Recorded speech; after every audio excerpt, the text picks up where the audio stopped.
Hi everyone, it's Kathleen. I'm here today to do a video on the background stitching that I am doing for my Alfred's Garden Stitchalong. This is the last video I will be doing for this week because starting tomorrow, which is Monday, I'm going to work on journals for 1 week. So that's how I've decided I'm going to alternate them. So backgrounds, let's see what I have done. Looks like my camera is quite close. I've done a few of these backgrounds already. I'm going to show you the few that I have done. So what I've done is I have used, where is that? Okay, this one's already just about finished. This, I have started off with one line of running stitch, 2 lines of running stitch, and a cross. So wherever you have, or wherever I had the bird's head, if there were squares in front of it, I did not touch. I'm going to be embellishing the back half of the head, from the head backwards on the bird. So the colors I've chosen, this is a pearl cotton, and it's a variegated creams and very light pinks. More of a solider, more pinks than ivory. For the 2 straight lines and the 1 across on this one. Here, because the bird's head is here, I have 1 vertical line. Whoops.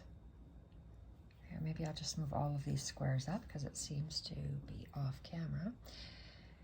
My bird's head, wherever my bird is facing, it's the back, the next squares backwards that I'm going to be outlining. So if your background is plain, and if you want to do a similar layout to mine, I have done some lines because I'm following my plaid. In this case, it's 1 vertical line and 1 horizontal line. This one here, because the bird's head is here, and I'm going to work on this portion for the background, I have 1 vertical line and 1 horizontal line. Here, again, because my bird head is here, and I'm working with what I have because it's a plaid, 1 vertical running line, 2 vertical running lines, and 1 horizontal. I'll explain the other ones as I go. So you can see what I'm doing. Wherever my head is, I've chosen to work behind it. And I've 1 running line, 2 running lines, and 3 running lines. The next, and I did that with the color that is mainly different variegated pinks, shades of pink. So the next variegation I have is pinks and ivories. So then I went in with my second line. My second line is 1 vertical line and only 1 horizontal line. And you'll see it's the same for all of these. 1 vertical, 1 horizontal. And I did it about 1/4 of an inch away. Vertical and underneath. So wherever that first line was, I went further behind and I did another line. And same with this horizontal line. I went just below it 1/4 of an inch. I did that on these squares that I've completed already. So in this case, I didn't want to go on this little portion. I chose to put my line on that portion, but still 1/4 of an inch away and 1/4 of an inch down. So then the next step I have done is I have laid down 3 octagons. I said a wrong thing, hexagons. 3 hexagons. And I'll show you when I lay mine down. I'm going to show you how to do one, or how I did mine. I'm still going to be embellishing this with lots of botanicals. I'm still outlining the bird. This is only the first layer, which is a very running stitches of outlines. And I did running stitches of 3 hexagons. My hexagons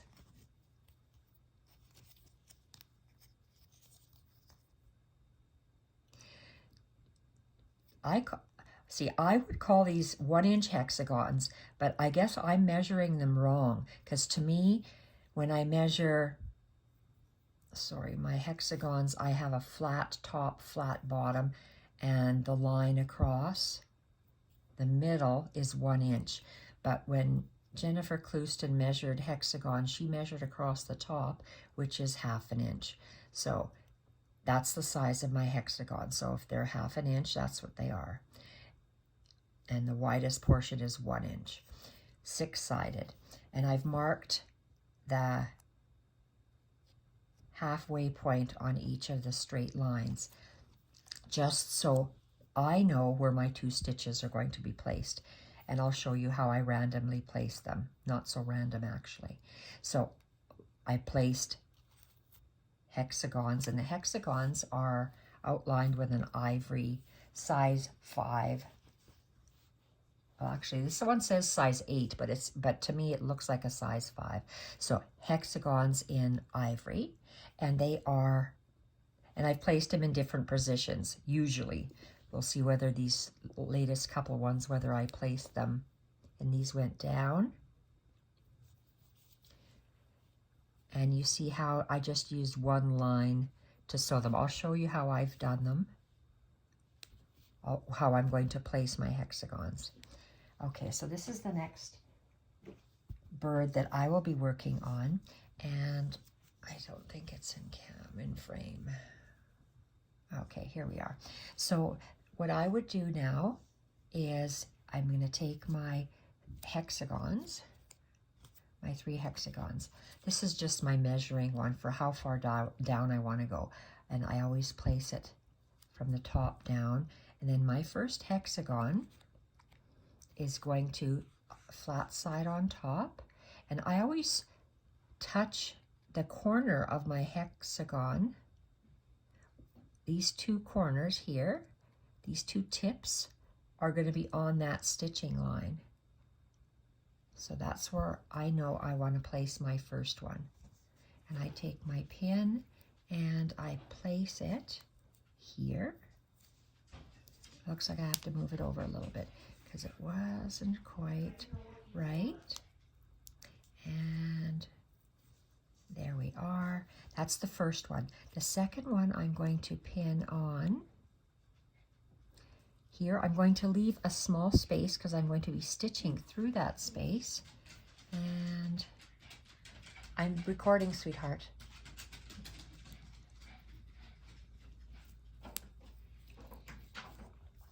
And let's see here. I'm putting this there. So I will be stitching in between there and then this other hexagon.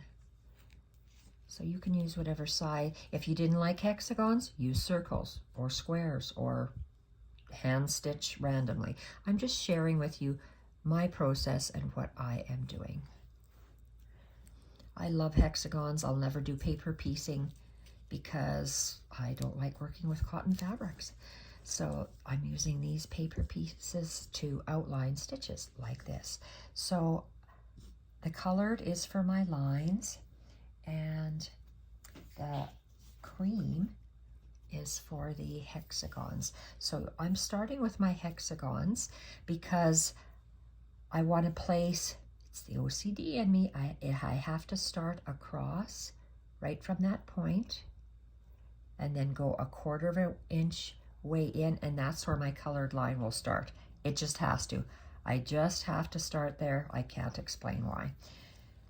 This is because I work in wool. I'm going to anchor this ivory in the back. So I'm just going to outline the stitches. It's just straight stitches, nothing fancy. And I'll show you how I take off. I'm going two straight stitches per side of my hexagon. So a long tail, a 1/2 inch in between the wool, and a little bite to anchor it like a knot. And now I want to have one straight line, and from experience on doing these hexagons, I know I'm going to start on that corner, bottom right hand corner, and go across all the way around I know I'm going to go all the way around this way. That way I just have to travel back on one side of the hexagon to finish. That's all. I'm saving my thread. I'm making sure that my paper corners line up on that line, and I'm going to come up on the corner of the hexagon, and I've drawn my halfway point, so my needle's going to go down just on one side of that tick, and then I can come up just on the other side of that tick, and then go down at the point. So straight stitches, very easy.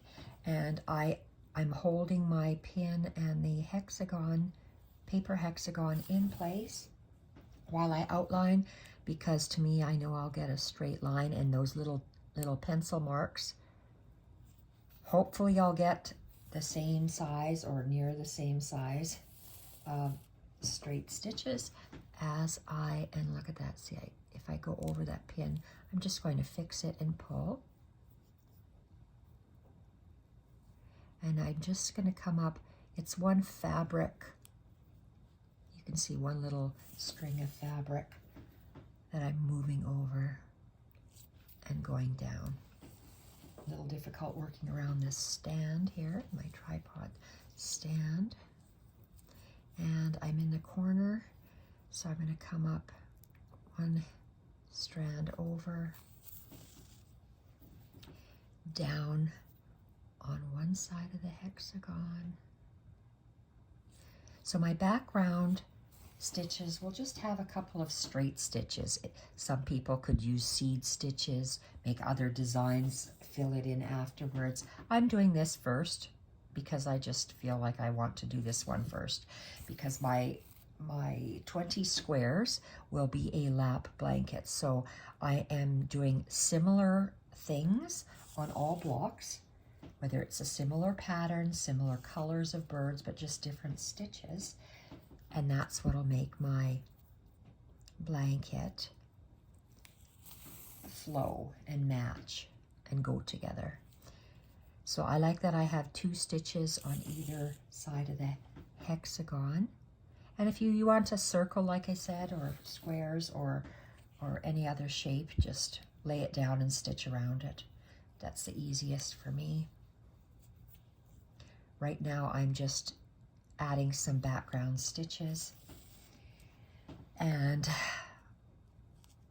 I will be doing all of this today, my background stitches, and when I come back I'll be doing stitches to outline the bird, maybe 3 different kinds of stitches to outline the bird, and all the birds will be done that way as well.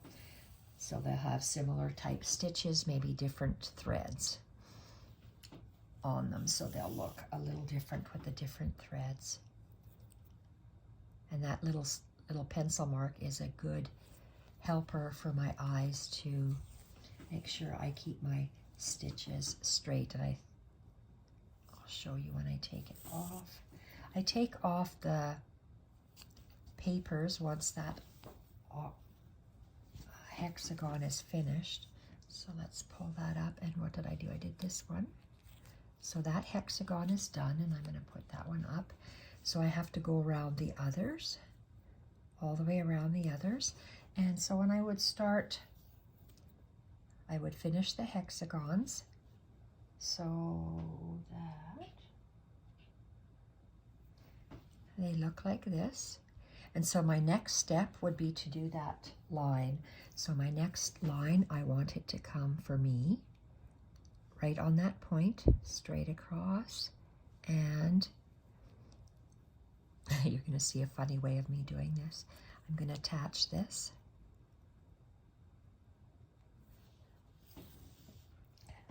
The 1/2 inch large stitch, and then a small little bite. It's in place of a knot on wool, and then I would come up where I want it. I want it 1/4 of an inch away, and I want it straight across straight across that point. I'm going to show you what I do. OCD, OCD, yes, I have OCD, and this is what I do. I didn't break this ruler, my grandson broke it. So I am seeing where there's a black line, and you don't have to do this. You can stitch however you like. These are a running stitch that I have mainly thread, a small amount of fabric. Long thread, small fabric. This next line, I have altered it to be every 1/4 of an inch. So that's what these markings are, every 1/4 of an inch. So I'm going to go down a 1/4 of an inch, come up 1/4 of an inch, go down a 1/4 of an inch, go up 1/4 of an inch. Most sane people don't do this, but when you have OCD, you tend to do stuff like this. And this, down 1/4 of an inch. Whoa, look at my line is getting close into here, so I better stick my ruler out. And I take this line up to the blue bird.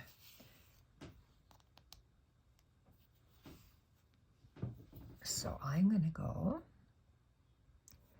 okay, and I can't go any further, so I just want to show you.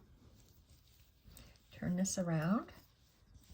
So that's my straight-ish line, and I'm going to carry my line across here. So because I have, where's this thread? I got 2 working threads at the moment. I've got cream, and I have that other one. So this straight stitch will come, let's say right there. So I want it to come out here. So I'm just going to hide it. Oh gosh, that's a long strand.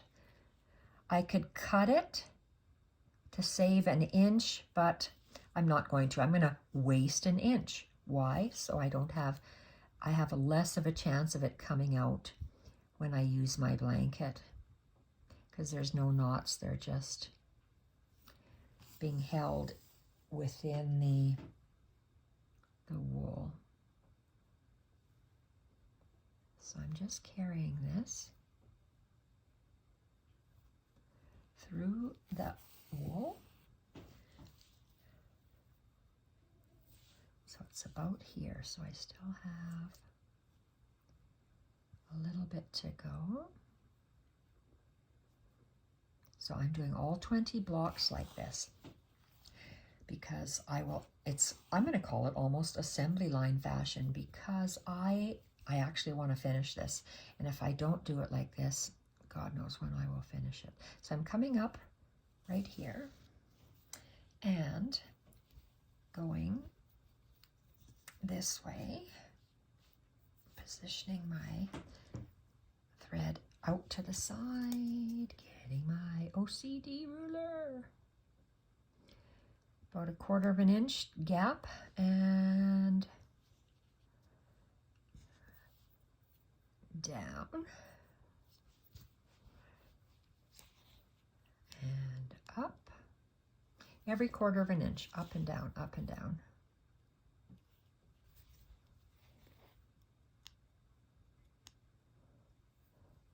If I was just working on a snippet piece or a cover, I wouldn't be measuring, but because there's squares, there's right angles, my brain is freaking out and it has to line up, because it does. And this is how I get, ouch, I get it to line up.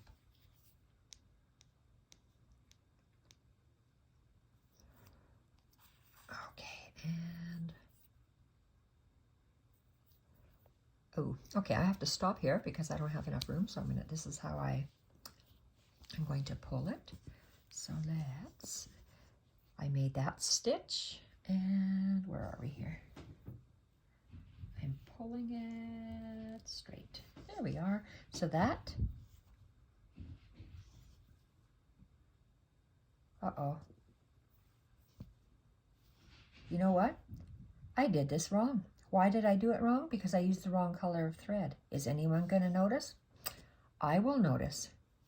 I used the cream colored thread, which I only want to use for the hexagons. Can we see the subtle difference? Cream and variegated pink. I'm going to redo that stitch, but that's because I'm going to. So this one it showed you how I am going to do it. So when I do it, I cut off. I do the hexagon outlines first in ivory, and then I actually cut off my threads. So then I made a mistake and I grabbed the wrong thread. I should have grabbed this pink variegated one. I am going to rip this out and I am going to replace it. The next step would be for me to stitch a little line across here. So that's how I'm going to do it. That's how I'm going to do all of my blocks. So that's going to be it for the background. So I'll be back in about a week because I'm going to be working on Edith Holden journals this coming week. And when I come back to the Alfred's garden, we will be outlining the birds in 3 different stitches. The body will be outlined in one, the tail in another stitch, and the wing in a 3rd stitch. Every bird will be embellished just a little bit different, but they will all be outlined the same. So thank you everyone for watching this short video, and have fun stitching.